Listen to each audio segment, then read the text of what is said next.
안녕하세요 여러분. 오늘은 EBS 연계교재 국어 과목을 공부하는 법에 대해서 알아볼 건데요. 공부법으로 들어가기 전에 작년 2019학년도 수능 속 국어 과목 연계에 대해 알아보고 화작문, 비문학, 문학 이렇게 세 파트로 나누어 공부법을 소개해 드리도록 하겠습니다. 그럼 2019학년도 수능 속 국어 과목 연계부터 알아볼까요? 매년 EBS 국어 과목 연계는 영어 과목과 마찬가지로 연계 체감률이 큰 과목인데요. 특히 2019학년도 수능에서는 문학 파트에서 유치원의 출생기를 제외하고 총 6편의 작품 중 5편의 작품이 모두 EBS 연계 작품이었습니다. 하지만 독서, 즉 비문학 부분은 연계 체감률이 낮고 상당한 수준의 독해력을 요구하는 지문들이 많아 소위 킬러 문제가 많이 출제되었죠.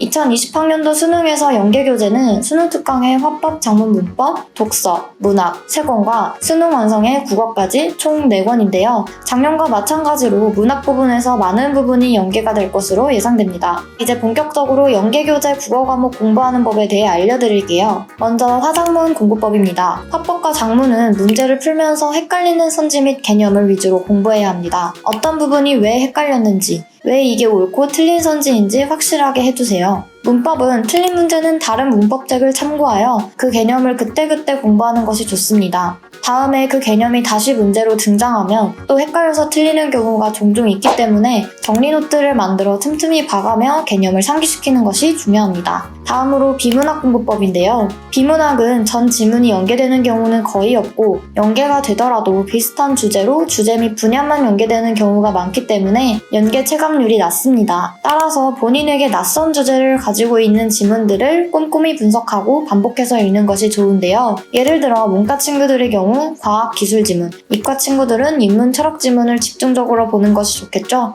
또 비문학은 문제를 푼 뒤에 각각 선지에 대한 근거를 찾는 것을 집중적으로 연습해야 합니다. 왜 틀리고 왜 맞았는지 꼭 지문에서 찾아서 표시하세요. 마지막으로 복잡하고 어려운 지문은 문제풀이 후에 지문을 분석할 때 그림으로 정리하거나 순서로 나열하거나 짧게 요약하여 정리하는 등 다양한 방법을 이용해보세요. 이렇게 정리해놓으면 복습 시간도 단축되고 나중에 글의 내용도 훨씬 기억에 잘 남습니다. 지금부터는 연계 체감률이 가장 높은 문학 공부법이니 집중하세요. EBS 연계교재에서 문학 파트는 연계교재 중에서도 내용 자체를 가장 꼼꼼하게 공부해야 하는 부분이고 공부해 놓으면 수능에서 동일한 작품이 출제되었을 때 해석 오류를 줄이고 시간 또한 단축이 가능하기 때문에 꼭 제대로 공부해야 합니다. 먼저 문학 파트를 공부할 때는 빠르게 문제를 풀면서 연계교재를 큰 틀에서 정리해보세요. 1회독 할 때는 작품의 갈래에 따라 정리하는 것을 추천합니다. 예를 들어 시는 작품의 제목과 주제로 정리하고 고전 시간은 주제별로 작품을 묶어보고 고전 소설은 서사 구조와 전형적 인물을 중심으로 정리해보는 거죠. 그 다음 2, 3회독 하면서 작품을 보고 그 내용과 주요 포인트가 생각날 정도로 여러 번 돌리는 것이 중요합니다.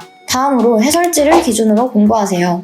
문학 작품은 주관적 해석이 가능한 분야입니다. 하지만 해설지라는 범주를 벗어나면 안 되죠. 해설지에 정리된 작품 해설 및 문항 해설은 평가원도 어느 정도 따른다고 볼 수 있기 때문입니다. 따라서 문제를 맞고 틀리고에 의미를 두지 말고 이 작품, 이 문제에 대해 해설지가 어떻게 이야기하고 있는가를 집중해서 봐야 합니다. 또 답지에는 해설이 짧게 정리되어 있기 때문에 세부적인 내용을 파악하기 위해서는 시중에 판매하는 수능 특강, 수능 완성, 작품 해설집을 함께 사서 공부하는 것을 추천합니다. 마지막으로 문학 파트를 공부할 때는 수록된 작품의 원문도 함께 공부해야 합니다. 문학은 연계교재에 나왔던 부분이 그대로 나오는 경우가 드물기 때문에 모든 것 시리즈처럼 작품의 원문이 전부 수록되어 있는 책에서 원문을 찾아 읽어보는 것을 추천합니다. 현대소설, 현대시는 새로운 작품이 출제되는 경우가 많기 때문에 고전시가와 고전산문은 꼭 읽어보는 것을 추천할게요. 원문이 담겨있는 책에는 대부분 작품 해설까지 다 나와 있으니 작품의 내용을 한 번 더 정리할 수 있는 일석이조의 공부법입니다.